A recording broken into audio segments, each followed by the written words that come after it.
and you're live. Welcome back to another edition of In Between the Pages. I have a bunch of names, but today I am DJ Flobito, Southern California-based mobile professional, and we have the second edition of a three-part series. We go inside the mind of the man behind JLJ Media's music department, JLJ himself, James Lott Jr. How you doing, sir? Hello, DJ Flobito. Yes, you have many names, many monikers, things you go through, but tonight it's about the music. Oh, yes, we are, man. It's about that music. We talked about Chog last week, and I feel like the Chog project is pretty cool. If you guys have not seen last week's episode, do yourself a favor and go back to it. But today we're talking about the main stuff, the real the meat and potatoes of the music career. Before we even get into this iconic discography, my friend, what was the decision between deciding whether or not a song is going to be in a main James Lott Jr. album? Very good question, because you asked a question similar about the other thing last week. It's good. Usually, and I just interviewed a musician yesterday. We were talking about this. Every album, every song has to represent me. Mm-hmm. I feel like there's some songs that for me, when I put out under my name, under James Lott Jr. or James Jr. Third Dimension or whatever, they have to represent the main part of me. Where it's not a side project or it's not a collaboration. This is James. And I kind of want to make it the most authentic, whatever feeling I'm feeling of me at any given time. So I think that's how the songs tell me. Like I told you last time, the songs tell me where they need to go. And if I'm working on an album, then I'll listen to a bunch of songs and go, okay, no, this one goes here. I just know this one goes here, that one goes there. It just kind of informs itself that it's the main. These are, like we say, these are the main. Not saying the other projects aren't important; they're very important. But this is like, for me, like it's like the nucleus. Like every project comes under just the James Lott Jr. name. That's a main. I want to timestamp each of my life where I'm at each time I put out an album or a song. This is like the flagship, the signature, if you will. Yeah, kind of like that. Yes. Man, that's great. 7 albums and more on the way, I bet, which is just, as you would say, crazy talk. God bless America. It is. It's cheese and crackers. My 8th album is coming out on December 1st, called Simply James, and it has 10 songs. So it's crazy. It's crazy. I actually spent a good while going through these albums. I'm so sorry. Yes, and I'll invoice you later. Available on Soundcloud and Spotify. And what I liked about each album, we'll go into them and your progression, is that they do have a certain kind of through line. Even though they're all different, they do have a through line about overcoming the challenges, even if the ones you're happy in. Overcoming challenges of adulthood and your experiences. And again, before we go into anything in particular, if something is just too sensitive, it's okay. Let me know, and I will totally not. No, I'm kidding. I would totally ask you over. Ask you. Because you're an open book, which I think is so cool. When it comes to your music. So let's start from the top. 2017 was a year where I thought I had the whole world figured out. Your boy Flobito had a cushy job in Southern California, Orange County, driving back from Culver City to Tustin, thinking he's making all this kind of money. But meanwhile, you were in the lab making up the album Songs from My Inside Voice. Now, I know we're going to talk about the album, but the question I have is, I am ready. That was like your mission statement from the jump. What was going behind that process? Okay, so at which there's a remix, the 5-year, which Flo was on. I don't know why you put me first, but I am on the. You were smooth like butter on there. It was good. Okay, so I was challenged to write a song. I had met Palms, and his name was Vic Palmentary, but I met Palms, and he challenged me to write a song. So there's 2 songs that I loved that kind of represent this, that kind of give me inspiration. It's a song called Do You Love Me by Demi Moore. And it was part of a remix album by Dalai Lama, actually back in the 90s and 2000s. And it was Poems of the Rumi. And she says that she does a spoken word set to this disco music.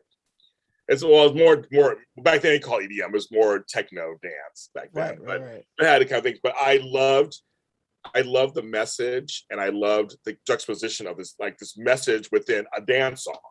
Right. I thought, okay, that's interesting, and it felt ageless. It felt like it could be ageless. And I was into a lot of disco music. I come from that era. I love disco. And I was just like, I want a big disco song, but I want a message to it. And I'm telling you, as I know myself and know whatever, it was divine intervention. I wrote this song in 20 minutes. My first time ever doing it, he was like, what do you want to say? I was like, I would tell the universe what I wanted. The universe replied. And it literally came to me. Did it happen?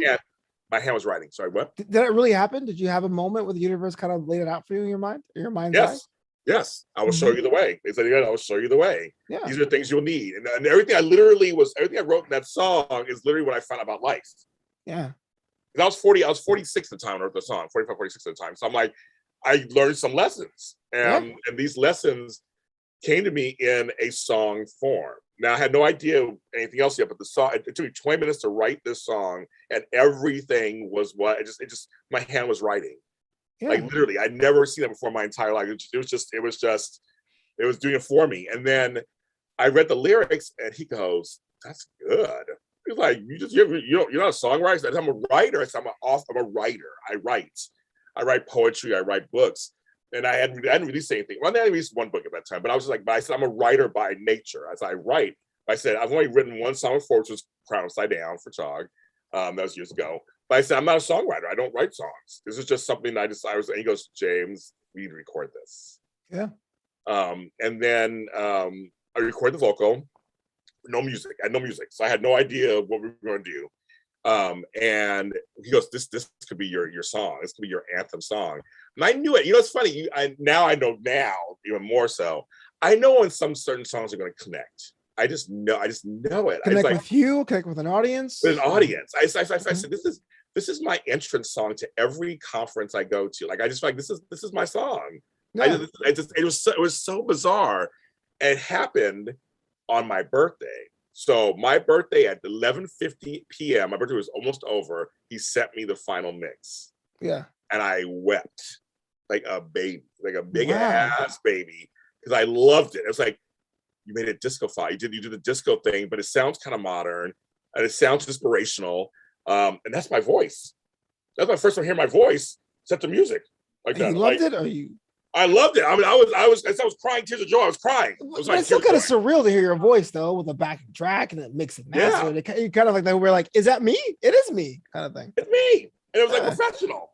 I was like, this is crazy. I mean, I heard my voice to doing live stuff years ago with my band Mangina, but like this was like for real, not for play. And I was shocked, and I cried. I thought, this is my birthday present to my son. I said, I'm putting it out. I have no idea what's going to mean. I'm going to put it out and see what happens. But I said, I just think that people need to hear this. Yeah, really cool. And when you hit me up and said we're doing the remix, you got Mike Brown, I think, and Cesar Espino on. Mike Brown, Cesar Espino, Ryan M. Shaw, and these are all people that I've worked with before on songs, collaborators. So I thought it's a message for everyone. And I thought having all your voices, and Cesar does a Spanish version in the middle of it, a version in the middle of it. I thought it's something that I thought that it's empowering, and it's a song that people still talk about to me all the time. It did a lot for me. It did a lot for me. So with other songs on the album, though, I Am Ready does stand out. But as far as it being your first, what was something you learned from writing that one about technique? I know writing a song was always a big endeavor, but what's something you learned from that song you apply to other music and other albums? Well, it's a structure. It's different structure than writing a poem. It's different structure than writing a short story, because I do all those. And so it's a very different, it's a certain structure. The way it just literally, literally it's, it's this, it's part one, part two, pre-chorus, chorus, part one, part two. I mean, I learned the structure. I knew it kind of, I listened to music all the time. I used to be a DJ myself, but like to actually apply it to writing a song, it's a little different. You may know, you think you know, but then you don't know, but you kind of. I don't know. Exactly. You don't know. So I mean, I know either. But it's a whole. Now I can do it. I mean, I can do it. You used to see me write songs at the top, drop of a hat. I can do it now because I've had enough practice. But in the beginning, it was like, I'm actually learning technique, because this album first was a collection of singles. I mean, I released like 4 or 5 songs first before I even did an album.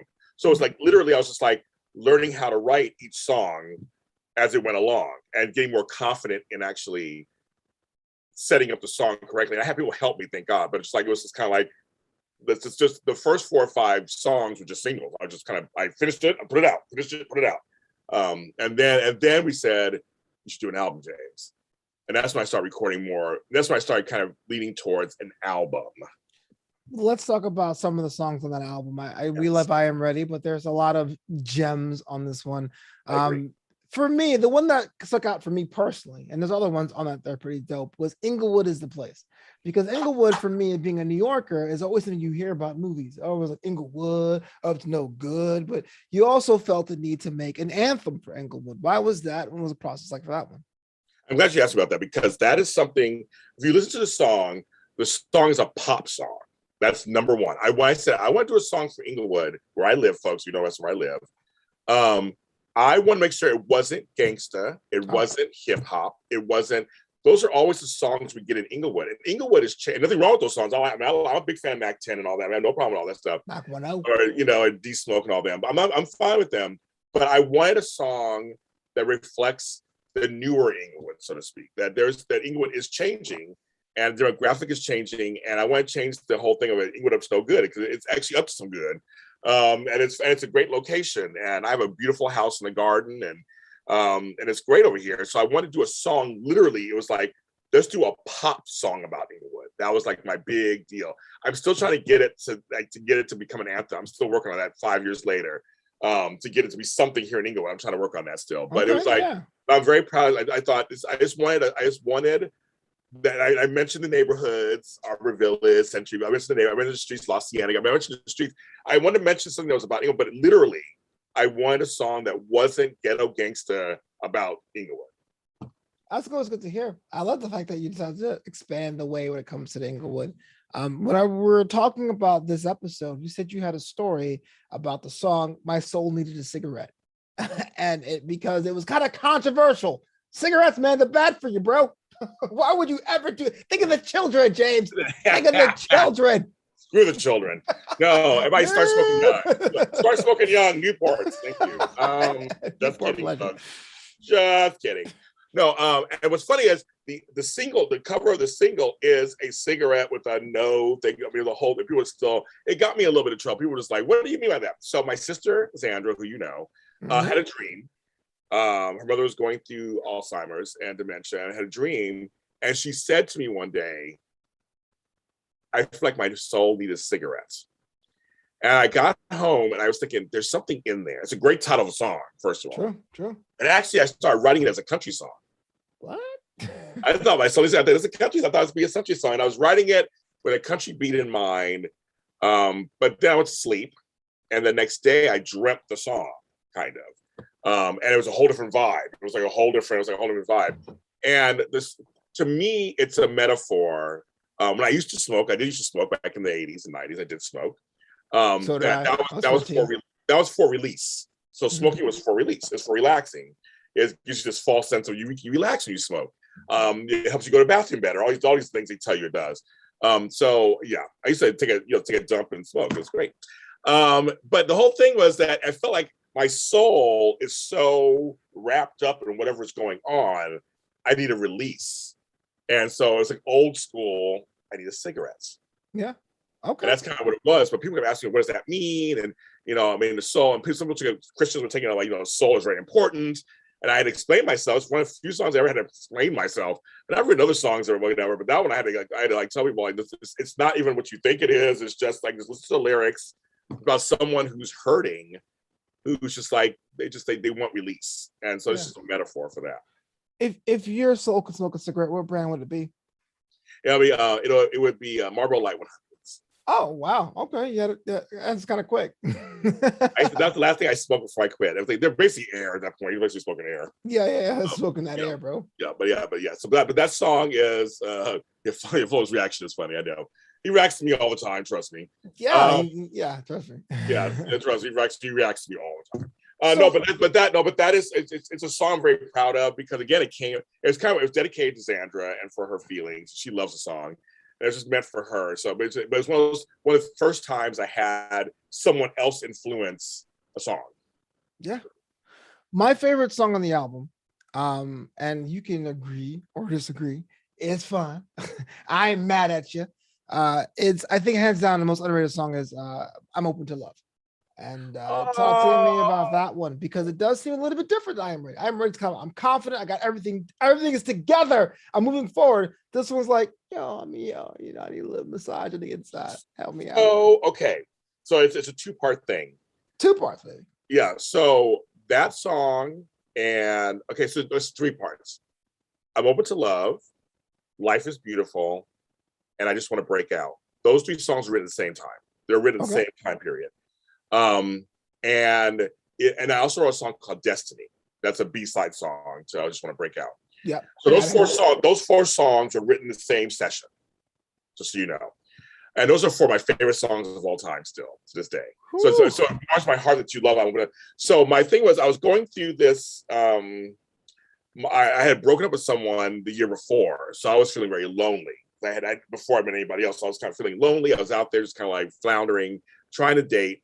And I Just Want to Break Out came out first, which is my favorite songs. Yeah. And that's because it's literally what it is. I call you, you don't. I text you, you don't. It's literally, I literally went through what my dating experience was like in that song, and purposely we put a happy beat to it.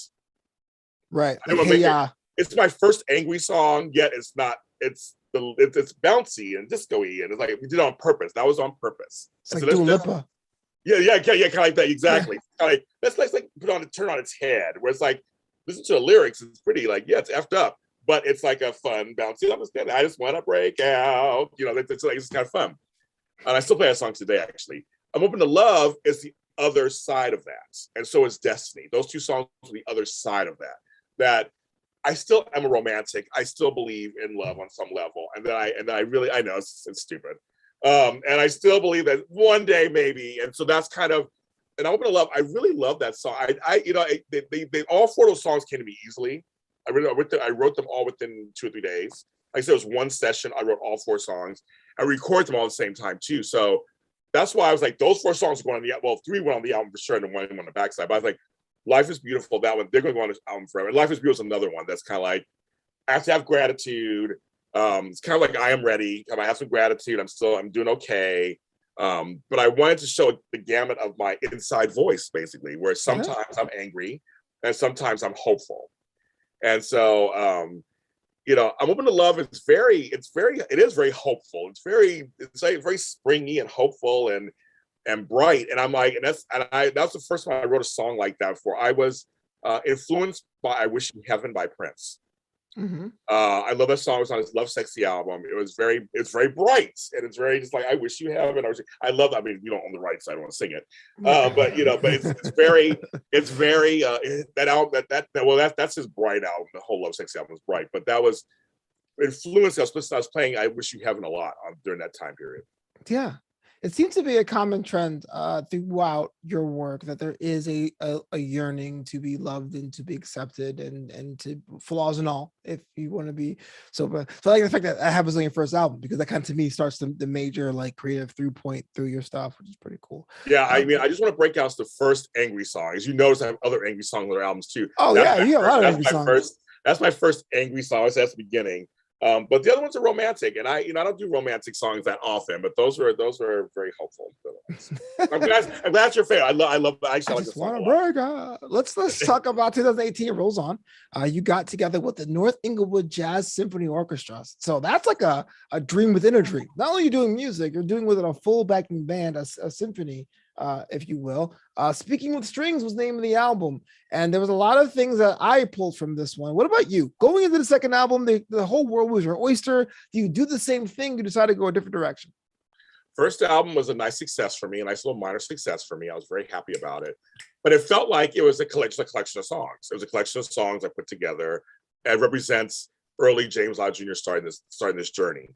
When I decided to do another album, I was working on another album, but I was recording some songs for future something. They heard this first album and contacted me and said, we would love to do some spoken word projects with you. And I was like, I would love to. And we're all from Inglewood. It's great. And they're like, we have this little thing, and we will put it on your labels. We just want to be a backing band for you. And I said, well, so this album's funny because there are a couple of songs I would do differently, but for the most part, it's the first one I wrote for an album. Like it was a concept. A lot of love. I was like, I of course I put a lot in everything, so I decided to do that. I'm living That's my actually truth. my notes. A lot of love. What's with the puns? But continue. I'm living my truth, which I'm very proud of. Puns are your truth. Looking for a silver lining. There's songs that there were poems that came to me, and then I was listening to Billy Ocean. Billy Ocean. Billy Ocean. Love really sucks without you. I've been telling get tough. So Billy Ocean is known for having, I can make sure I get this correctly, for having the longest titles chart the highest. He has like 7 or 8 of them. Like when the going gets tough, stuff get going, Caribbean Queen, blah, blah. It's all these long titles. So I actually wrote a song called Life is a Long Sentence of Words. I did it on purpose. I wanted a long title song. Yeah. So I wrote that song on there too. I actually like that tidbit. I don't like puns because I literally said, what's with the puns on this thing? But there's... Right. No, go ahead, James. Go ahead. No, I was gonna say, don't want to finish answering your question. So the thing was kind of, so I actually wrote for this album, except what I would do differently now. Yeah, tell me. That was my next question, actually. I did a couple of remakes with the orchestra, like I Am Ready, the orchestral version. My Soul Needed Cigarettes. I was like, I would have actually just to do new songs for it. I mean, those versions are okay, orchestra. They didn't need to be made. I don't think, but I guess I was like, well, I have these 7, 8 songs. I'll throw these last 2. I'll do a version. I thought, well, I did I Am Ready with my signature song, so I'll just do it again as an orchestra version. Be kind of interesting, and it was fine. There was nothing wrong with it. I wish I had written 2 more songs. From the outside perspective, there's always this thing about a sophomore slump. Did you experience that with this one? No. So what's crazy about this one is the old folks loved it. The old folks. So this is back when I was actually printing CDs. That's old as hell, man. Yeah, it's a long time ago, kids. You know, what's a CD? So I was printing CDs, and a lot of my clients in my organized business who are over 60 love that album. And they're like, oh, James, I want to buy 3. I want to buy 4. I want to give to all my friends for their birthdays, Christmas. It became this, and I want to do a second part. I want to do a part 2. I want to do a Speaking with Strings part 2 or whatever.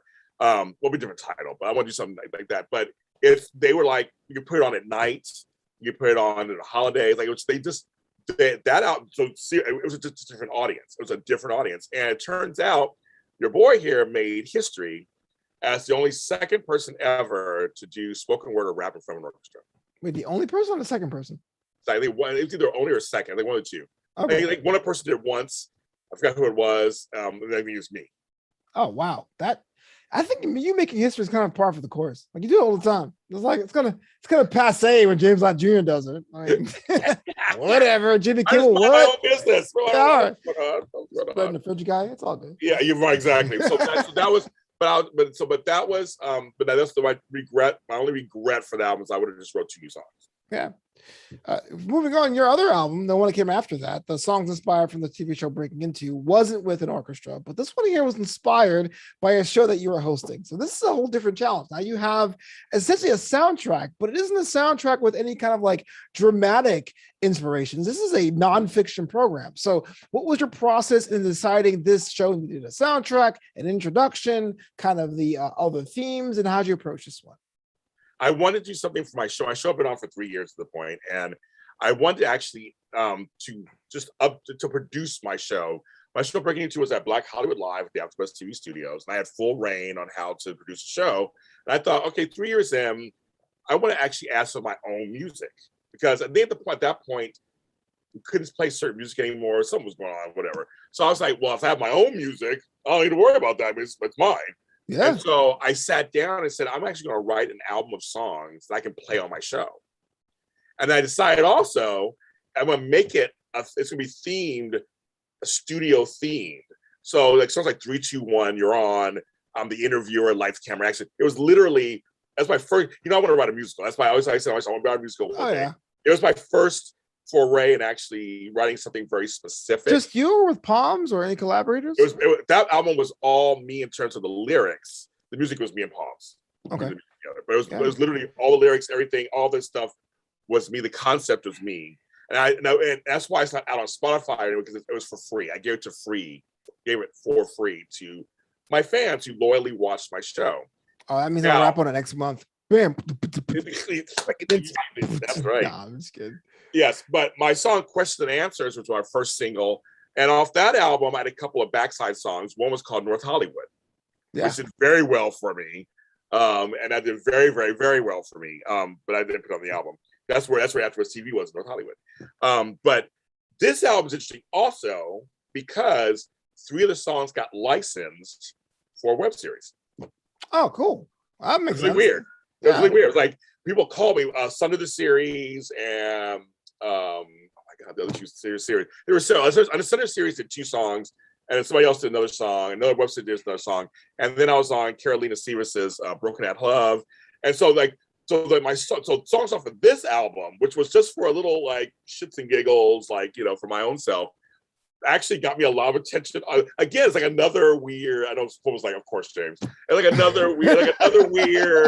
I'm not that jaded. And it was like, okay, James, of course, you made history. It was just so weird. It was like completely. Because I didn't. At first, I was like, "Is this my 3rd album?" Like, no, it's my 3rd album. It's all new songs. All new songs. And I love on that album. I love Questions and Answers. 3, 2, 1, you're on, and 2 words. Now, 2 words was what I asked 150 guests and 136 shows for 4 seasons. At the end of every show, I would say, like the English language, what word would you like to take out of the English language, and what words should we say more of? So 2 words. One day I should do a compilation of everybody's answers, but and then on the last show, I answered it with saying thank you. That was my 2 words. You would take out or say more of? It was both. It was just like I would say thank you. Wait, so people are taking 2 words out and putting 2 words back in, or taking 1 word out and putting 2 words in? I'm sorry. They're taking 1 word out, putting 1 word in. Oh, I would take out awesome and put in salubrious.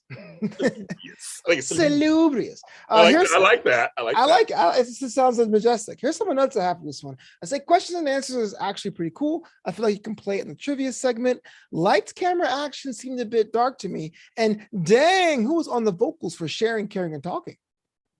Okay, so around the same time period, I started building the 3rd dimension. So I had the group, not an actual 3rd dimension. Yeah, I started building a 3rd dimension for a while. I'm gonna step through it.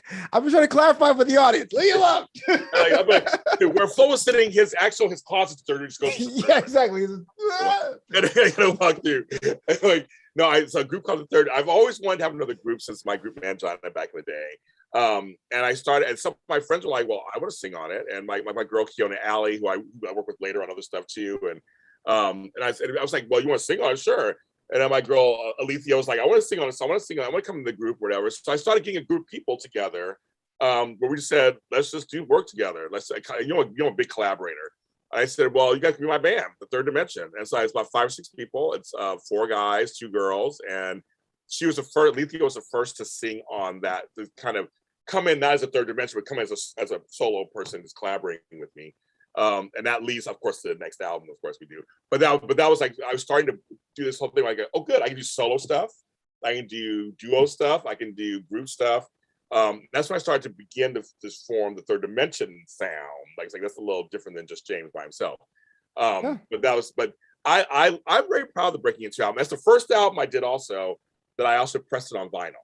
So I have a vinyl of it, a big giant vinyl. I wish I should have a vinyl of it. I love it. I love it. How do you play a vinyl in 2021? But maybe that's a. I have a vinyl record player, so yes, you can play it. You also have a fax machine, probably. Yeah, I do. Let's talk about the 3rd Dimension. And I do remember this. I asked you, and you're like, "My Sergeant Pepper's, my magnum opus is Salty Clouds and Sunflower Dreams," with the 3rd Dimension. Came out in 2019. And this one here, kind of runs the gamut. A lot of different feelings here. But for me, I feel like there's 2 different sides of the coin here. Before I ask that question, I have a question up top. What is a salty cloud? Well, it's when it doesn't rain enough. When it does rain, it's bitter. No. Sounds like jizz to me, but that's just my. We'll clip that out for the all ages version. I swear. All ages. It's not for kids. It's not it's funny. So I dreamt that title, Salty Clouds, Sunflower Dreams. I like clouds like sunflowers. I just love the title. I thought that mixes with what we were saying. I wanted to do my own Sgt. Pepper's, my own kind of Round the World a Day by Prince and Revolution. I wanted to do my own kind of, and I had commissioned the album cover first before I had any songs. So the album cover was it's all cartoon. I'm in cartoon, and my band's in cartoon. It's really, I'm very proud of that cover. And that's where it kind of started for me. I was listening to a lot of late 60s, early 70s music. Oh yeah. I mean, the influences are there. Haywood Wong in the chat says, seriously, James, the Renaissance man. And Kirsten Marie says, definitely. And I hate to admit it too, but you kind of are, man. Yeah, you kind of are. And I like the fact that this. Let's talk about the cover art. Well, can you describe the cover art and the inspiration behind that one? Yeah, again, there are albums. There's an album by Talking Heads. For the cover of that. The Round the World a Day album by Prince and Revolution, Sgt. Pepper's. And it was one other album where it's kind of cartoon. It's like lots of things going on. So we have sunflowers in it. We have clouds in it. Me wearing my pointy shoes. I have these pointy shoes. You'll see them tomorrow, actually. My pointy shoes. I wanted something very colorful and artful. And it was my return to music because I had Bell's palsy the year before. And I didn't really record anything. And it was my first time recording. And it's my light album because I had recorded another album, which came out later. Yeah. So the sequence is kind of out of order, but I recorded over 40 songs. Over 40 songs. 17 made the album. And only because, and it's not, I'll consider it double albums because I was like, because some people release albums nowadays, because I was saying Drake at the time released the album that was like 18, 20 songs. I said it's a single album, but there's these 17 songs belong on the album. Like I couldn't decide at all. I had lived with these songs for about 6-7 months before I even put them together. Yeah. That's we'll get to the other side of that for sure. But question I have for you while I was listening to this one in sequence, why was Almost There your opening track? Tony Moore's favorite song. He loves that song. He loves that song. Because I felt like that's where I was. When this album came out, I was almost there. Like my Bell's palsy, my life, I was rebuilding, like literally rebuilding my life, and I was almost there. I feel like I was like 2/3 the way. I'm getting there. Like I'm getting there, and I wanted to go. Here's James. He is getting there because I almost did. What song I almost did first? I almost did.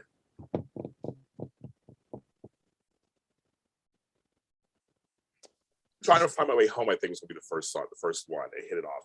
I was sure. You see, on that album, I had decided that there's some songs I actually sing kind of on it, which also I guess is on there too.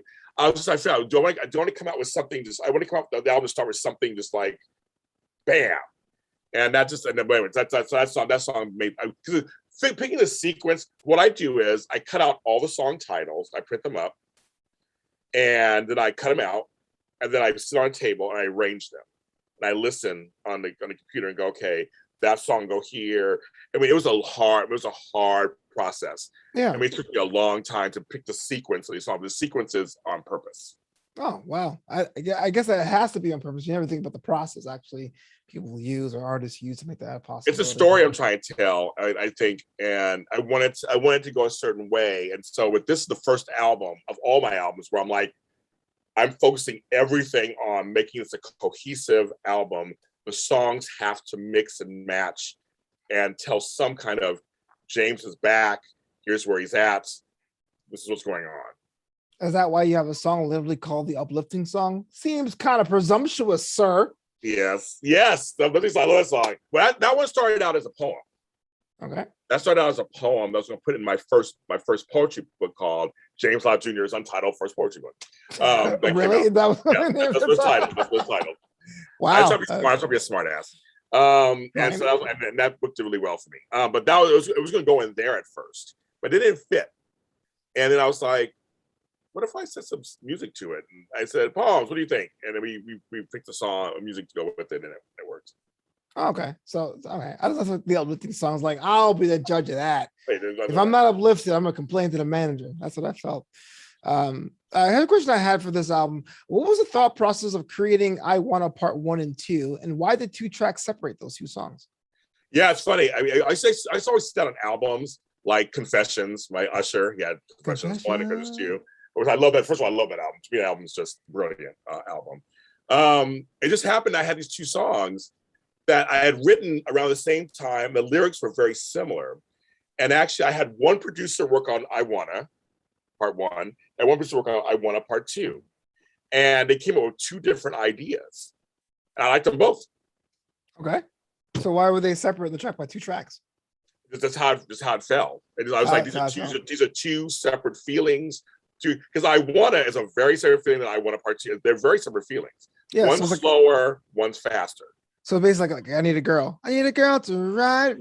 Part 1, right. Part 2 is like, this is what I need. That's a Bad Boy record, y'all. It's kind of. That's very true. It's kind of like it just fell that way, and both of them have different. Because I was trying to. So also on this album too, it's very important to note.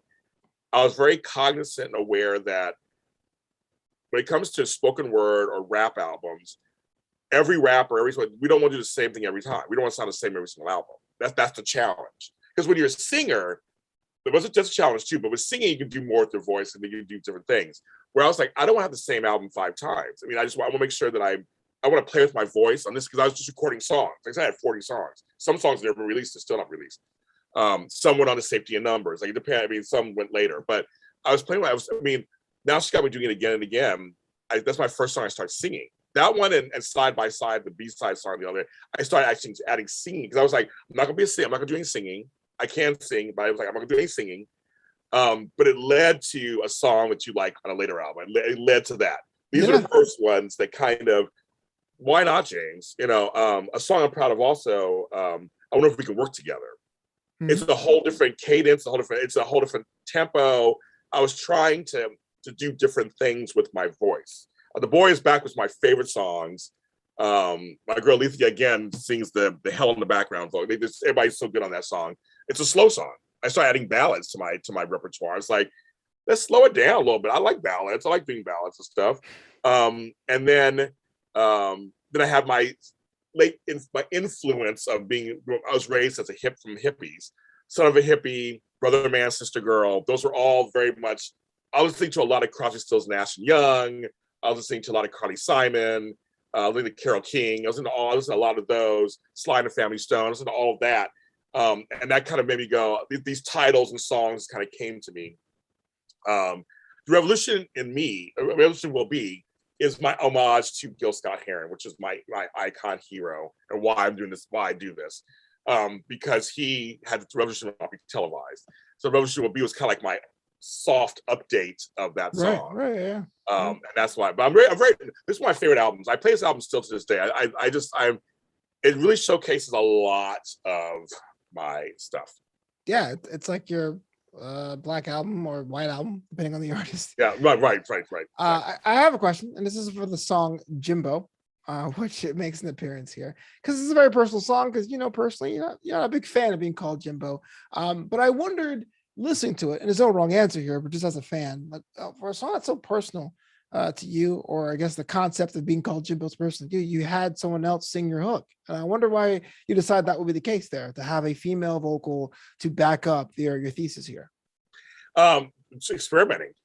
Literally saying, okay, Third Dimension, what can we do? I was very much like, let's experiment. Let's just try different things. And I don't have to be, because it's, see, now I'm viewing it as a group project. I don't have to be always up front, even though it is James Lott Jr. I just felt like, well, showcase some of these great singers. I have great male and female singers. Let them do it. I mean, Jimbo, again, was very personal because my father and I are James, he's Jim, and it was a whole big thing about that. And that was my first single from the album. People loved it. People loved that song. It was so funny. I just like shocked. People like that song. And so a guy told me the other day, my friend Ty Salisbury was like, James, I love that song. Just still play it, Jimbo, all the time. I'm like, really? Okay. That's kind of fun. But I thought just experiment. Again, this album was about experimentation and saying, okay, utilize these folks want to work with you. Let's use them. Let's see what they can do. And it still makes a cohesive feel as a group. I wanted a group feel on this album too. You get back in the booth, the third dimension, for an album called Safety in Numbers, which comes right after. I think in a lot of ways, even though the Salty Clouds of James may be the stronger album, there's a lot of things in Safety in Numbers I actually enjoy. Seems a lot more streamlined from this pair of ears. What were you looking to accomplish? I know you were proud of the last album. I know it's always hard to do an encore, but going into it, what was the main thesis here? It was 2020. And I love that year. It was great. It was the best. What, you got a problem with it? Well, here's ironic. On that album, I have a song called 2020 Twice as Nice. Yes. That's a regret I have also. It was great. That's a regret I have. Murder Hornets. Twice as nice. I'm like, why do I have that song on there? Okay. So, but walk me through it. What was the idea going into this song? That's going to be a good year. So some of these songs were left over from the Salty Cloud sessions, and some are new. And I was like, okay, let's do another album. I said, I'm not ready to do my solo album yet, my next solo album. I was working on it, it just wasn't ready yet. And I was like, okay, well, let's do another group album. They're still here, they're available. Everybody was available, as you know how that is. That's how you and I started really, hooking up. I mean, not hooking up. Was I involved? Well, you just don't remember. No, but we started. Everybody was available, so it's kind of like, okay, well, let's kind of a couple of songs that are from. I can tell you the songs that are from those sessions were "You're So Busy," the remix, because it's actually a variation of "Busy." Right. Song. Wasn't Tomorrow Wonderful? Right. And Regenerator. Right. I wanted a techno song. There's a group called Scooter from Germany. I used to love Scooter. Yeah, I wanted a song that was called Regenerator. I wanted that, and that song is it's one of my most popular songs of all time. It's weird. That song, people love that song. Everyone's inspired. They're inspired. I actually have that on my notes as well. 2020 Crisis Night. Explain Yourself. That was amazing. Oh God. But You're So Busy. Who's busy? Oh, Wasn't Tomorrow Wonderful? Made me feel like you're going to break out the song, but why didn't you? It felt like you were in second gear, and then you were down. So that was a collaboration with Ryan M. Shaw. It's a collaboration, and that was actually he wrote most of it. I just came in on it and added my 2 cents. And there was a decision that I was going to sing on it, and there is a version where I do sing on it. Oh, I have not released it. Coming soon? I don't know. It's just in the vaults. It's in the vaults. But you do some singing on Life is a Candle, I bet, though. Okay, so that one, I dreamt the song. I dreamt the lyrics. I dreamt the beat. What happened was I was in bed, 3:00 in the morning. Life is a candle. I'm like, okay. And I woke up, and I literally rolled over my phone, sang the chorus, did the whole thing on the phone, went back to sleep the next morning, heard it, and wrote the lyrics that morning. Wrote it in like 10 minutes. Yeah. And for me, for 2020, the candles are so fragile. That's what life felt like. And expensive. Mm-hmm. And yes, I expect a candle right back there. It's like it's like $12 a candle. I got a Yankee candle. Oh, all right. Someone got paid this week. No, I'm just this real talk. I mean, I know it's a hard question to ask any artist, but because you have so much music out there, where does Safety Numbers rank for you as far as top albums? That's a great question. Because it is kind of a younger brother or sister to Salty Clouds. Salty Clouds is my number one album. I just love it. I just love that so much. Yeah. This was kind of like, I'm putting out music in 2020 because I asked people, should we put out, like, is it important? Do people have money? Should they be spending? And I was told, yes, put out something. People need something to distract themselves. So Loan the Club. Yeah, like Loan the Club, right, which I love. So it was very much, this ranks, okay, so I like, of my 7 or 8 albums, it's probably it's probably in the top half, top 3 or 4. Oh, that is a very diplomatic answer. Of the 7 albums, it's definitely top 3.5. No. I'm saying that there's some albums I'm like, they're okay.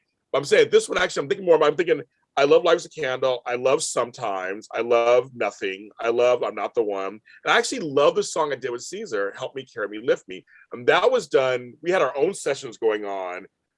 We did a couple of songs together by Larlo and La Semana. And this song came from that session also, but it was in English. And I said, I'm gonna add you on it. And I actually love that. I've been playing, I love this song, but like this album, actually, I would say it's probably my third favorite, probably. This one, it's actually, this is like my third favorite album, I think, third or fourth. Shout out to the Melody Kirsten says, I love Regenerate. So respect for that. That's awesome. No, it's a huge, when I look at my all-time on Spotify, it's one of my top 5 songs of all time. Like people love that song. Of all time. I do like the fact that it does seem like a little bit of a shared DNA with Salted Clouds. And, I think it's up there as well. No, very much so. It literally was more like, let's put an album out. Let's put it out. Some of these songs were already here. I wrote a few other songs. Let's throw it together because I was still working on this solo thing. I was working on a solo project. Yeah. And that was the whole point of that. But this was like, in the meantime, in between time, we'll put this out. You do your thing, I do mine. Yeah, exactly. You got it. That's what you got for well. That's right. Respect. So I figured this, and I'm proud of it. I love it. And again, by this time, I'm realizing all my album titles start with S. Yeah. Okay. Yeah. That definitely is something that's kind of cool. And in fact, the next one's called Simply James. It's going to continue it. I have to keep doing it. I have to. All right. That's so when you do an album without an S title, it'd be like, oh, it's over now. Like it's the last one. Like the end. The end.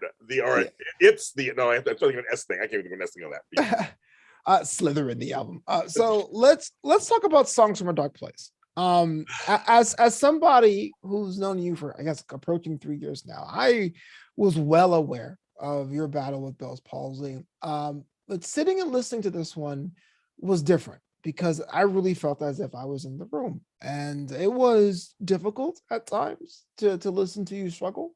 And it was challenging just to be a fly in the wall as you went through your own journey as someone recovering from this condition. So kind of a dumb question up top. I mean, what was it like for you to say, I want to take what I'm feeling and put it on wax, as they say in the hood? Oh my God. I thought it would be okay. Okay. Yeah. Take your time, man. It's yeah. So here's the deal. So 2020 happened and we were at home. And I put out 15 numbers, was great. And I'm still working on this future solo album. So I'm working on that. And then I started working. I took on the role of doing the soundtrack for a movie called Vex, which do I have it over here? Vex. You can get it on DVD. Vex. I love you so much. Yes, let's talk about it more in detail next week on the part 3 of this show. Yeah, part 3, yes. And so my producers said to me, you should put out some more music. We're still working. I mean, we'll put out a couple of singles, and then we'll talk about next week too. But it was like, well, and I put out the J2 project. We'll talk about next week also. But yeah, I put that out. I was like, he's like, well, just keep putting out music, just sitting there. He goes, but James, we have these songs that you recorded with your keyboard and your drum machine. I think people could relate to them. And I was like, no. And I said that they're too painful for me to listen to. And he said, you need to listen to them. And ironically, the one song that was from that time period that actually was very big hit for me was Isolation. Mm-hmm. I wrote that during the pandemic. And I had that sitting there for a solo album. I'm like, it'll be for a song, this for later, somewhere later. And I said, well, I said, my voice is in the top shape. It's not going to be produced that well. It's just me relearning how to talk again. Mm-hmm. So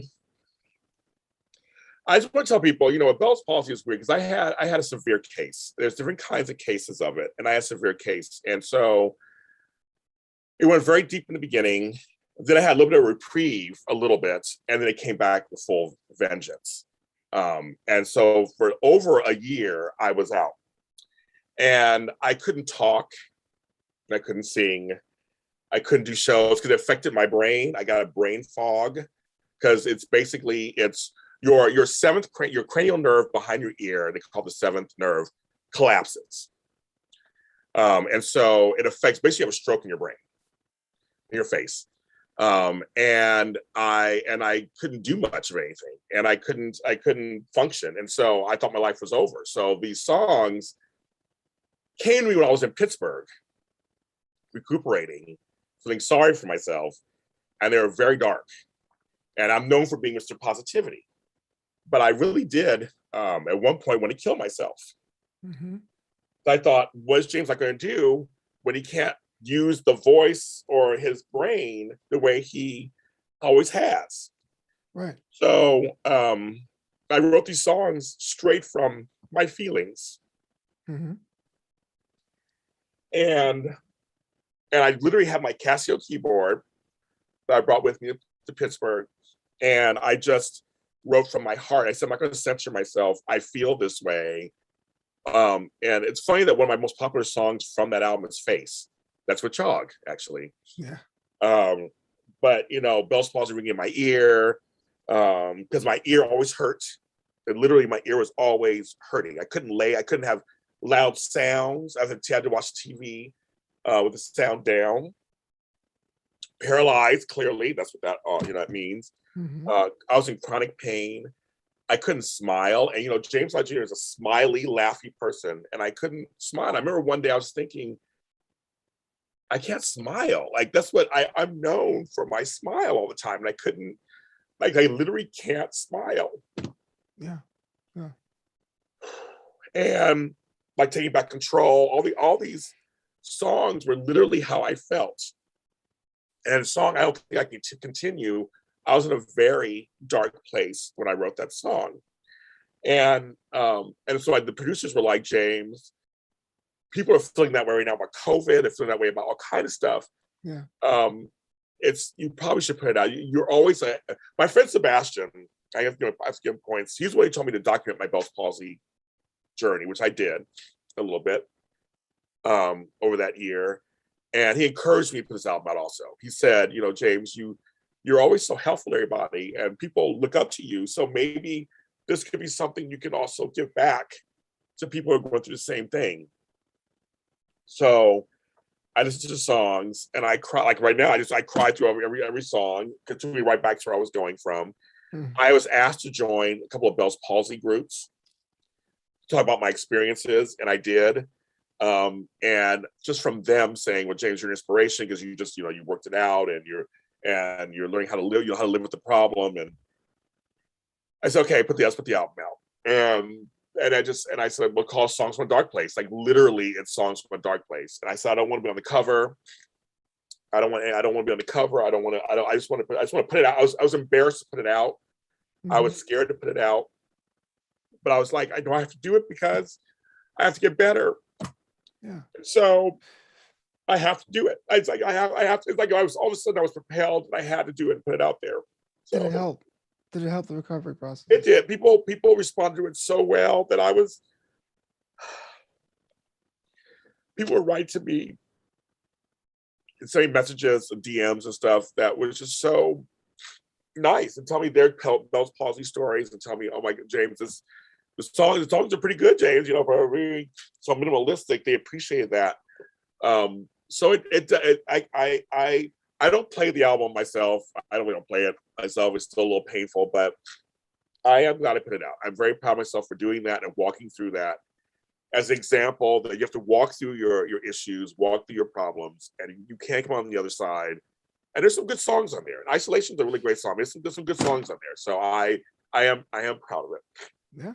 There's only one song, Do I Wanna, that has a little bit of a different flavor to it. Was that intentional? That's kind of like endings on a high note, or? Yeah, it was because I can't be fully, this is James Lott Jr. I can't be fully depressed and like my real life.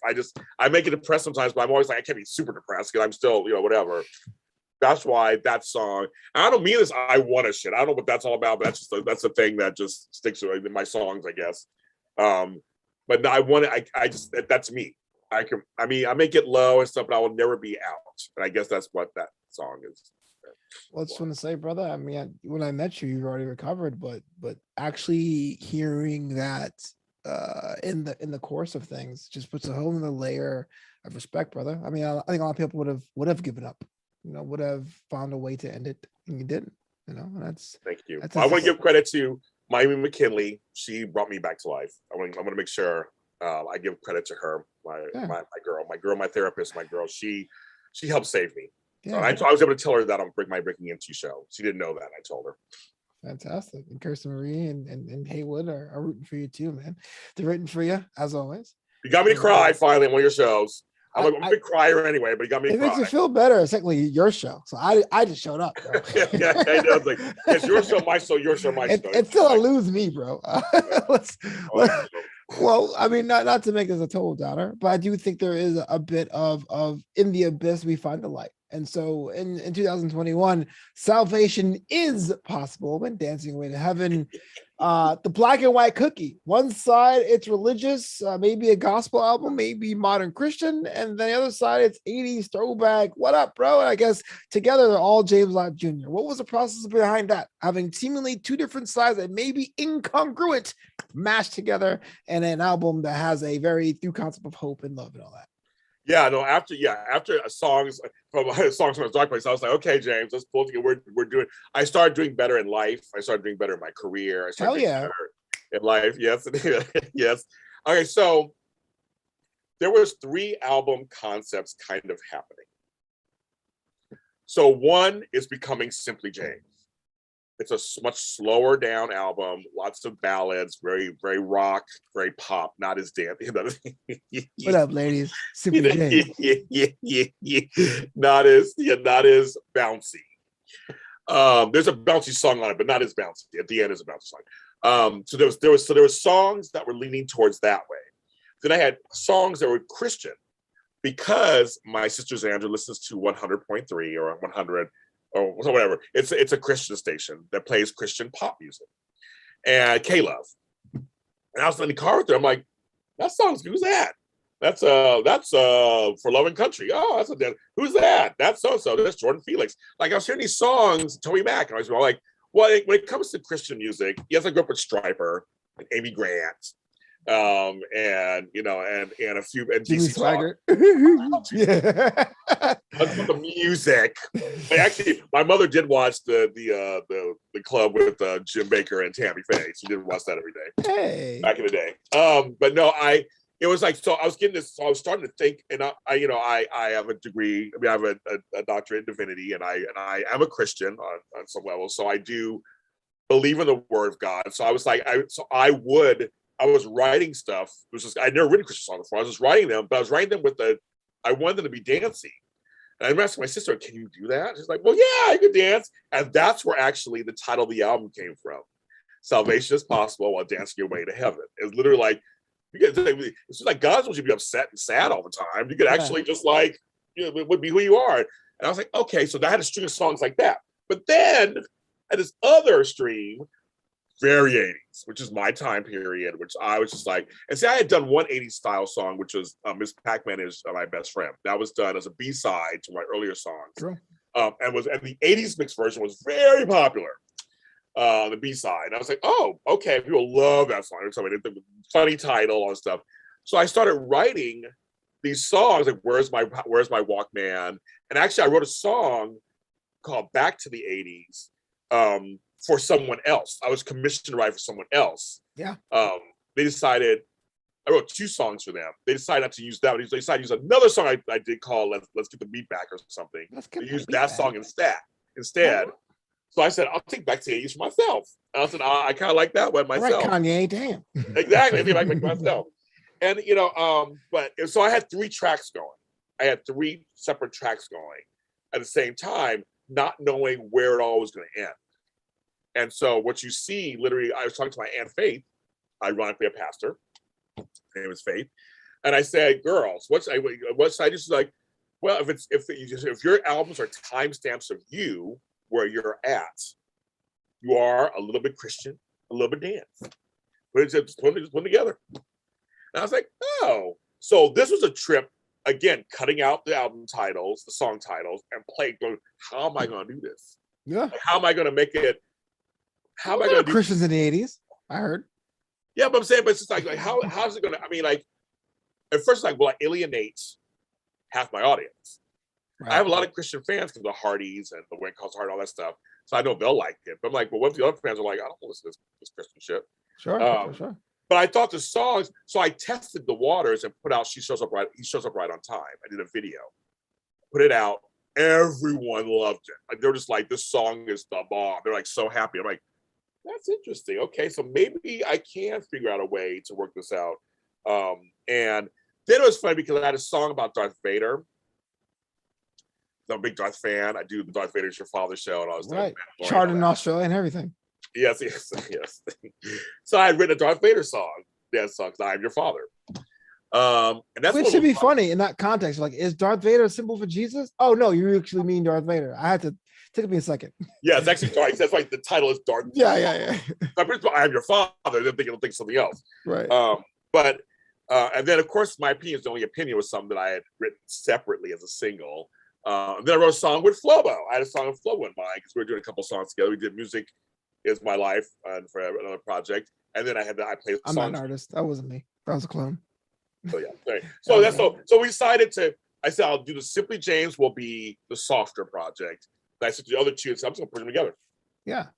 A lot of gems here. And some of them have videos. But let's talk about Lost and Found. Yes, this is a song I really enjoy for a lot of reasons. One, video is dope. I have a lot of old school James Lott Jr. pictures. Check it out on YouTube on this channel if you haven't already. But for someone, and I say this with all due respect and love, James, I talk about this a lot of times, that the fan base of the EDM world is something that's always eluded me. I know the songs I like, the songs I jam to, but I never knew what people liked in there. And James is like an expert there. But Lost and Found, you open the pipes. This is like a song in the most traditional, like a radio hit. Now, two questions. What was the process behind that you enjoyed? And two, is this an opening to another direction for JLJ, or it's kind of like one time deal? No, it's okay. Again, I can say I'm a spoken word artist who's set to music. I'm not, right. But I know I can sing. I mean, I can be a singer. And so as I'm getting older, also because now I'm 5-6 years into this, I'm like, I think I want to do a singing album. I think I do. But so Lost and Found came because, again, working on songs, my friend Pete Mills, very famous Grammy award-winning songwriter, singer, producer, works with people like Sheryl Crow and Teddy Riley. And he was like, James, come down to the studio, let's work on a song. Sounds expensive. No, it was good. And I was good. I had sold my house in Pittsburgh, I had some money. So it worked out. Yeah. But he said, James, I want to produce an all and out song for you that's singing. Because he had heard, now she's got me doing it again and again. Life's Candy. He goes, I like that you were heading into it. Right. Now I want you to go into full on. Okay. So I have my songbook out I have a notebook of all these songs I've written that were not produced yet. And I had a song called 1979. That was the year I turned 10 years old. And he was looking, he goes, James, there's something in this song. There's something here. It was about my father leaving us. And when I was 10 years old, we moved to Sacramento. And how I became man of the family. Instantly became man of the family. And Pete was like, James, and he showed me this program called Word Hunter. So all these things, like, we're gonna reconstruct this song. So we first in his studio, I led in Hollywood, his studio. We sat there. This song took 6 weeks to make. It was every weekend. I was over there for like 10 hours in the studio, figuring this out. And the first couple of weeks was writing it. And so he's like, I want to change. I said in the song, I said Lost and Found. He goes, James, that's the title. I said, not 1979. He goes, well, Smashing Pumpkins, that song 1979. It's like, oh, I guess it's true. He goes, but no, Lost and Found, he goes, James, that's the title of the song. Because you were lost, then you found yourself. Like, so we rewrote the song.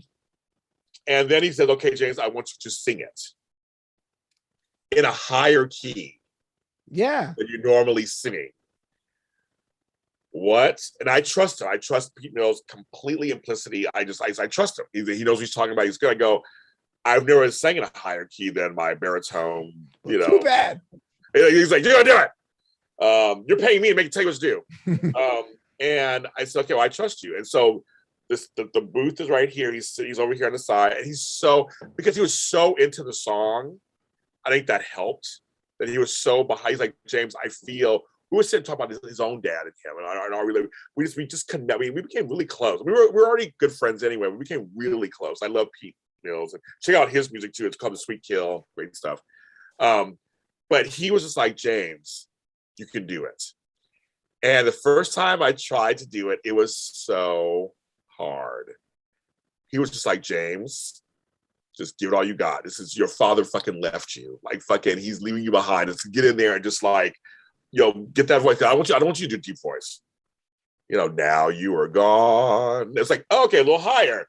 No, man. It's like, okay, so try to go higher. And I'm like, now you are gone. I was like trying to really do it. And it was like, he's like, one more time, James. And he worked the S out of me. He was just like, come on, you can do it, James. I'm like, lost and found. And then he's like, and so if music people will get this, we want to do the hard, soft sound. We're fans of the Pixies and Nirvana.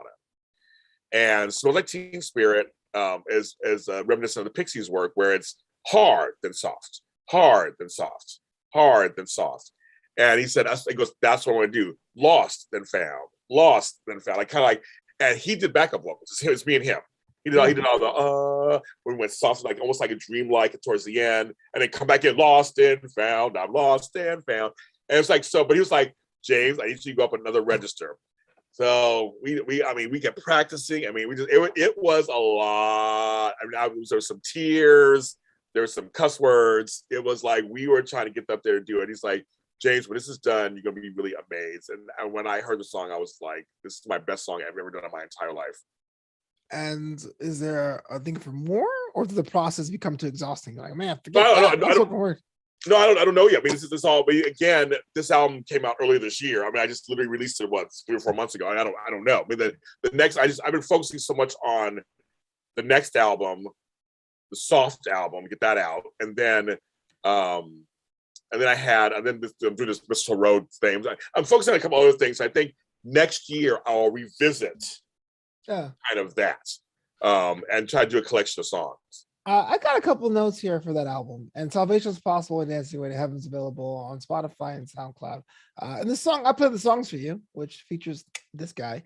You left my album promotion in the final version. I thought that was just a single version, but you actually left me saying, check out my album, American. I love that part. I love that part. I thought that was just with a single version. Like, what are you doing? Oh, no, I love that part so much. I think it's hilarious. No, just kidding. I love that part. I love that part. So I'm keeping that in because you played a song. I mean, because it's funny, folks, is that I actually wrote it with Flobo in mind. So it's kind of funny. You're a DJ. So it's like all DJs, you play the songs. And actually it's the third most popular song on the album. So funny. People just love that song. Again, I have all faith in you. Like, whatever you want me to do, I'll do it, man. Because I had no idea. I know what I was doing. I was like, all right, I'll just talk about my album here. I loved it. I know it was perfect. I left it in there. Because, that's the whole thing, too, these are my albums. I do whatever I want, right? And the whole point is not everything needs to be so pristine and overproduced. And that's kind of like takes away from it. It's like there was an ease about leaving that part in the song. Like you're kind of playing around. Like it felt like we were in the studio playing around together. We weren't in the studio together. We weren't. But that's what it felt like. Like it was kind of like they just, just kind of riffing at the end, had a good old time. And it's part of the song. But clearly, and I just gave you a royalty check. I mean, clearly people like the song. I'm seeing the numbers of spins and downloads on Spotify, and I'm like, oh my. Again, when you put these albums out, that's why I love seeing the numbers. Because I'm just curious who, even on Spotify, on SoundCloud, who gravitates to what song. Like, I may think it'd be this song, and then somebody is this song. That's the song they love. Like, really? That's the song they're into? My most popular song of all time is my Christmas song. There's Always Hope for Christmas. That's my most popular song of all time. And my second one is the Jugando Aquí, my Spanish one. So who knows? Yeah, who does know? Yeah, who knows? And James is right. I get royalty checks. I'm getting a gold plated toilet being shipped to my house this week. So respect to that. Gold plated. I have some other notes on this album before we move on to some of your TikTok singles. Always Giving Back to Him is very Leonard Cohen, which I appreciate it. He shows up right on time. Might be the impetus for the second gospel album if you go in that direction. And my opinion is the only opinion. Question: is your opinion truly the only opinion? It sounds like fight music. Oh no, that is. Oh my goodness. Okay, so it's not me. My opinion, my opinion, everyone else. They feel that way. So here's the thing. So those lyrics are literally things people have said to me. So one day I was angry. Someone was going off me again about some show that I did. And I said, I hated this couple. They hate me, whatever. So I sat down and wrote this song from the point of view of the fan. If you listen to the lyrics, it's the point of view of the fan saying that, fix your teeth and cut your hair, or why you look like that. It's literally, so my thing is, I'm being sarcastic. My opinion is the only opinion. That's where it's not me, my opinion. I'm saying you think your opinion is the only opinion. That's why I'm being smart ass. I'm like, and that's my intentionally, the music is angry, I'm angry, and I'm just like, F you all, and your opinion means nothing. And so, and that became a very popular song for me. It's catchy as hell. Yeah, very catchy. And again, playing with so try to do things different. Again, now I'm 6-7 years into this. I want to do things different. Too fat, too black, too black, too black. That was something I wanted to catch you in very beginning. I wanted to get you in the very beginning of that song going, what's going on here? Like, okay, that's catchy. I wanted almost an earworm feeling, like, okay, too black, too black. And people say to me all the time, too fat, too black, too fat, too black. And I said, that's very much what I wanted on purpose. I was trying to, again, play with music. And that one, and this one, I said, yeah, definitely. But that's my favorite songs of all time. I got my feelings out, and I was like, F you all is my song for the haters. It's like when someone says you talk too much, but you host talk shows. Yeah, so folks out there, I got a note. You talk too much. It's my show. Of course, I'm talking too much. Talk show. You talk too much. It's like, hello. I don't even know what that means. It's like just too crazy. So yes, I love that song actually. But no, Flobo, it's about you thinking it's all your opinions on your opinion, basically. Well, yeah, if you guys have not checked out the album, you should. I think it's one of the stronger efforts. I would say my second favorite overall. Mine too. Because of a departure. It's a departure, but somehow it's like a departure, like a sidecar. It's a departure, but still part of the main brand. Definitely an interesting concept mixed in too. But I dig it. Even though I'm not really a gospel person, I think you'll probably enjoy it. Thank you. Also, he tells you all the books in the Bible, which is pretty cool. Nice. And that was a fun one to do too. I was like, that was a fun one. We had I had that beat first from Palms, and we're like, what can we do with that beat? That song was actually, that beat in that song came the same time as Move by Mike Brown, the Vex album. Okay. It was the same session. It was that same session. I sent music similar to Mike. He wrote the song Move to that music. They sent me music to this, and I wrote God, the Bible, Part 1 to that music. So, respect, man. Part 2's coming out on the new album. So can't wait for that. But this guy, before we get out of here, has gone viral 1 billion times. On that TikTok, on those social media platform. Here is a collection of some of these songs. Just rapid fire, man. Talks about the process of this, the word association, if you will. The It's Hot Mix 2, the YouTube single. I'm shocked that that was big for me. I can't believe it. It was hot. Flobo. And that was the inspiration. No, Flobo knows because he lives similar. Like we live in the same area, He knows similarly. Now I have an air conditioner that saved my life. By the time I had no air conditioner, I have just a ceiling fan that's going right now, whatever. And it was hot in LA. It was a summer of 2020. It was hot as F. And I was just dripping. And we do shows all the time, but I have the lights on me and we're trying to figure it out. And that song, I was like, and so I have a series called A Lot of Spoken Word on TikTok. With 2 T's. I'm up to, yes, of course. I think I'm up to 91 episodes. But I decided in the middle of that, I would do a couple of songs. That's where it came from. I listened to the song "Summer Is Coming" and I said, in a word, cute. Yeah, it's cute. That's why it's just cute. Summer's coming. Just cute. Yeah. Why was you decided to make a song about summer? What did it do? It just came to me. Well, I mean, there's no special meaning. It was literally just like I was thinking of a song for TikTok. I was thinking of a little song, and I'm like, well, summer's coming. Okay, sure. I guess you got your own pandemic song and the new normal. That one was inspired by Todrick Hall. He had his song Hair, Nip, Heels, whatever. That song was huge. And I was just thinking almost a parody of that, but not quite. And that's where that came up. That came up. I said, this is what we're dealing with. Because I'm tired of it. I was so tired. So that's kind of where that came. Yeah, if you guys don't know how bad it was in 2020, like Lysol spray was contraband. Like no one had it. Those who had it had $20 a can. It was weird. I know. Yeah. I found one at the shop on Prairie and 115th. We found one for like $10, and I had a giant can of Lysol. I held on to that. It's like nobody's gonna buy absolutely. House. Yeah, my pro tip was box.com. No one ever goes there for stuff. Help y'all out, man. It's nuggets for knowledge. Okay, this is kind of interesting. Because I was here for this. The "I'm Over It" song. The "I'm Over It" went viral. Got a sequel called "I'm Tired of It." Yeah, oh my goodness, the "I'm Over It" song.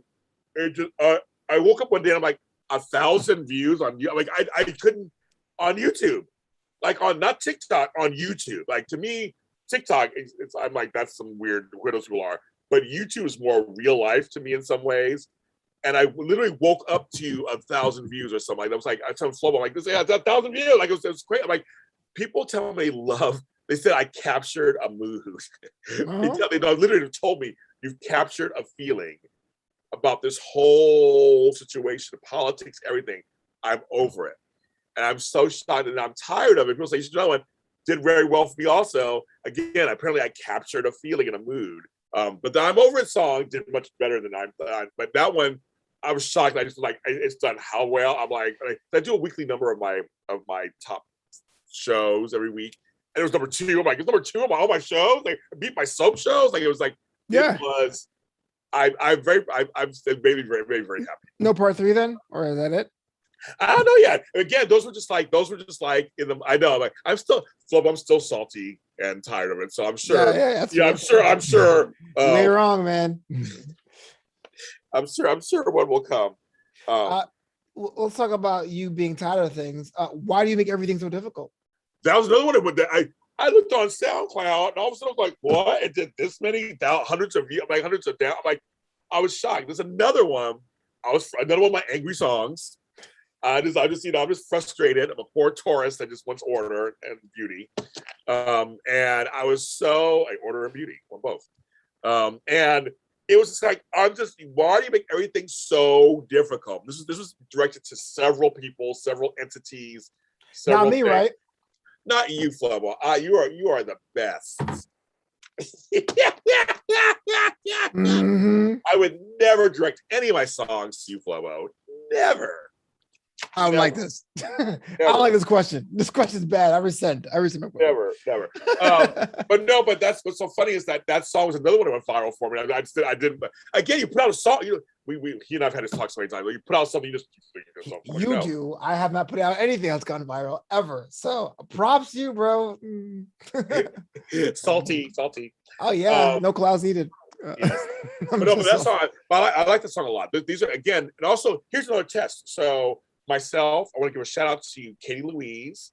I'm gonna give a shout out to I forgot my old friend's name, but Kate, we are trying to write songs for TikTok. Because it was only under a minute, so these songs are all under a minute or under. Now I can do 3-minute songs now if you want to, but last year was a minute. So for me, it was almost like writing a really short story, which I do. I thought, how can I write a song that conveys a message that quick and be catchy and be kind of fun? And so that's literally what, again, I got my Casio keyboard out, and that's literally what I did. So one day I have an album of TikTok songs, probably just all compilation of some point, but all together. Yeah, I like it. Because you have a couple more here too. The Forever and Day single, I'm not sure if you want to talk about that one real quick, or is that kind of like weird? But if not, you can also do Tanya. So you can do them together, you do one after the other. Okay, so here's the deal, folks, and this is no shade. But obviously, when I say that, I have priors. My brother-in-law says, so Forever and Day was a show on my network, which we recently let go, and so now it's going to be on its own, but for 2 seasons. And I was doing other things to kind of bring attention to the program. I originally was going to do a soundtrack. I was going to do a Forever and Day soundtrack. Some of the cast members actually on Broadway, and they sing and stuff. I was going to do all that, but we produced 2 songs. And one is I Will Have It All, which is not sung by me. That's by my girl, Keone Alley, one of my girls in Third Dimension. Mm-hmm. So she did that song. I wrote it, but she did it. But Forever and Day. And I love that song. I think it's a fun song, and it was great. And then Tanya is my sister. I wrote a song for her. And it just came to me one day. I said, all right. It was a birthday present for her. She had a milestone where she was turning 40. And I had a milestone. I said, what can I get you? Because she can buy whatever she wants. Like, she has good money. Lives in Texas, has good money, has a husband, all that. So I'm like, what can I get her that would be different than everybody else? Yeah. So I wrote her a song. And that I was the winner and champion that year in the whole family. Did you give her a CD, an MP3, a link? Yeah. I gave her. I had a whole package. I did a whole cute thing for her. So she has. I had this in my notes about Tanya. I said this was fun, like a breezy dance number. Well, what a positive vibe. It was really a song I'll play at Club Flobito. Oh, yeah, Club Flobito. Thank you. No, it got me some notices. Oh, thank you, Dylan Matthews. It got me some notices, and but it was a birthday gift to her. And I said, well, I'm going to go just ahead and release it. Yeah. And I said, I will have it all. Stephanie's song with the Third Dimension's Kiona Alley. Question I have here is, how was it writing for Kiona, writing in the perspective of an empowered woman? For this one? I know it was great. I'm every woman is me. It's funny. I'm in touch with my woman's side. Now, I'm again, doing the Vex soundtrack and doing Mistletoe Road last year were the first times I wrote for other people. And a couple other projects. So a couple of projects where I wrote the song and they want to take it. This is me actually writing with someone else. Now I've written for you. I've written for Cesar Espino. I've written for Ryan Shaw. So now I'm actually writing for other people and writing for J2 and all that, which we'll talk about next week. Those are the collaborations. I started writing for the people. And so I love her voice. And we had done the Vex I Love You So Much song. We did that's my first ballad duets love song I ever did. I'm very proud of that song, actually, and we'll talk about that, of course, next week. Sure. But I thought I love writing for her. I love her voice. I love writing for her. She has the empowerment. She has sass. She's a Black woman too, just like Stephanie is on the show Forever and a Day. And our girl Christina Sullivan, who plays Stephanie, who's done a song with me also called Mary Mary, which is those stories one next story. I want to give her a song that was kind of an homage to that character, and so it's been fun. It's been fun writing for other people, where people go, it sounds like James a little bit. Like it tells James's style. Like I never thought I'd have a style in a million years. And I have to say this, folks, this is the little funny note. People thought I wrote Flobo's Alone in the Club. No, that's not true. I get that several times. I'm like, I didn't write it. That's totally fine. I love your song. I played it a million times. I love your song. I said, no, I did not write that. But what it told me was, people now are starting to identify me with a sound of some sort. So I thought, that's really interesting. I don't know if I had a sound. I didn't know I had a sound, but I do have a sound. Like you said, through all my albums, there's changes, but there's a James Lott Jr. theme of how he does songs. And so that kind of gave me like, yes. So I like writing for the people, and they go, that's a James Lott Jr. song. I can tell that's something James Lott Jr. wrote. Yes, it is, folks. I wrote that song. So thank you, Jimmy Jam, Terry Lewis, L.A. Reid, Babyface, all those folks. Rogers and Hammerstein, Neo, right? Neo, Burt Bacharach, and Hal David, whatever. If people can say they can hear a song and think, is that James Lott Jr. style? I will take it. Shout out Timbaland. We have spent quite a while going through the main catalog of James Lott Jr., and we just barely scratched the surface. I know for at least next week, part 3, we'll be going through the collaborations and all that. But James, before we get out of here, man, is there anything you want to add about today's discography? Yeah, like I said, my new album's coming out. Much more now. It's coming out. I just got the approval. It's coming out December 1st, called Simply James. It is 10 songs. There is a Christian song on it called God Is Good to Me, which I just released the video today. The video came out today. You can check it out here on this channel. It's getting some people are liking it so far. Tomorrow, I have a single coming out, Santa as an Alien. So there's another Christmas song coming out. And the show Santa as an Alien comes out in December on the Really Short Story podcast. But we wrote a song to release. It's Chog and James Lott Jr. Fun song. I think you guys will like it. Another dance Christmas song. That's out tomorrow. But those are the only things like they're in the immediate future. And we're working on the Mistletoe Road soundtrack, season 2 soundtrack also. So Mistletoe Road, the flagship. Yes, so we're working out. We'll be on some new songs. It's gonna be a lot of fun. And we're working on our album, Boys. Well, it may be called Boys Slot. We're not sure yet. We have a couple of titles.